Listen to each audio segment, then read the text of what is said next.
ప్రార్థన చేస్తూ ఉన్నప్పుడు పాస్టర్ గారు ప్రవచనం మాట్లాడేసిన తర్వాత ఏం చెప్పారంటే, ప్రవచనం ద్వారా దేవుడు మాట్లాడాలని లేదు, దర్శనాల ద్వారా కళల ద్వారా దేవుడు మాట్లాడతాడు. కనిపెట్టి చూస్తే మీ సమస్య ఏ సమస్య అయితే ఉందో ఆ సమస్య విడుదలవుతున్నట్టుగా, అప్పుల వాళ్ళు ఎవరన్నా ఉంటే అప్పులు తీరుతున్నట్టుగా దేవుడు కళనిస్తాడు, దర్శనం ఇస్తాడు, కనిపెట్టి చూడండి అని చెప్పి పాస్టర్ గారు బుధవారాల్లో మాట్లాడారు.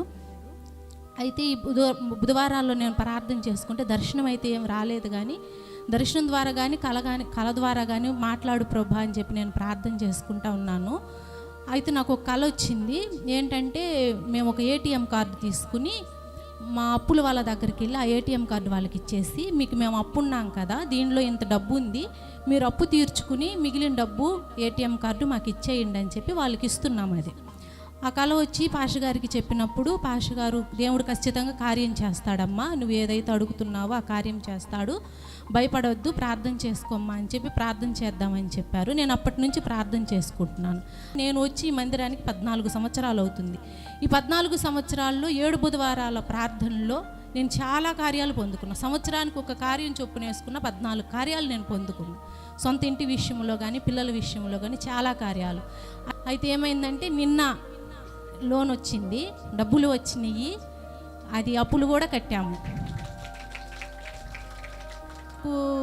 మందిరము, దేవుడు, పాస్టర్ గారు అనేది నాకు తెలియదు. నేను తిరుమల తిరుపతి దేవస్థానం తరపున నా పెళ్ళి కాకముందు శ్లోకాలు టీచర్గా పనిచేస్తాను పిల్లలకి.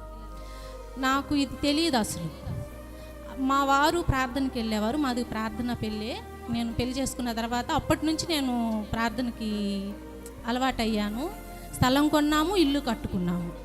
పిల్లలకి ఆరోగ్యం బాగలేదు. ఆరోగ్య విషయాల్లో కూడా 7 బుధవారాల్లోనే నేను అడిగాను. పెద్దమ్మాయి అయితే చావు బ్రతుకుల దాకా వెళ్ళి కూడా వెనక్కి తిరిగి వచ్చింది. ఈ ప్రార్థనలోని మేము ప్రతిష్ఠించుకుని అడిగినప్పుడు మా వారి విషయంలో కూడా నేను అడిగాను. ఆయన ఆరోగ్య విషయంలో కూడా కొన్ని మరణగండాలు, చాలా మరణగండాలే తప్పినాయి అనాలి. అయితే ఈ బుధవారాల ప్రార్థనలు చాలా ప్రాముఖ్యమైనవి. నేను చాలా కార్యాలు చూశాను వీటిలో.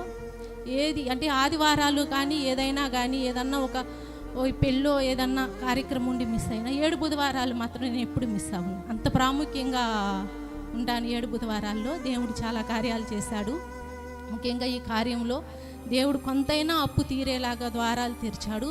మొన్న 6వ బుధవారం కూడా మాట్లాడారు కదా, పరలోకము నుండి నేను ఒక ద్వారం తెరవబోతున్నాను, సంగమా భయపడవద్దు, మీ ఆర్థికంగా మిమ్మల్ని నిలబెడతానని చెప్పి దేవుడు మొన్న 6వ బుధవారం కూడా మాట్లాడాడు సంఘంతో. 7వ బుధవారం నాకు ఈ కార్యం జరిగింది. మా వ్యాపారం కోసం, మా కుటుంబం కోసం ప్రార్థన చేయండి.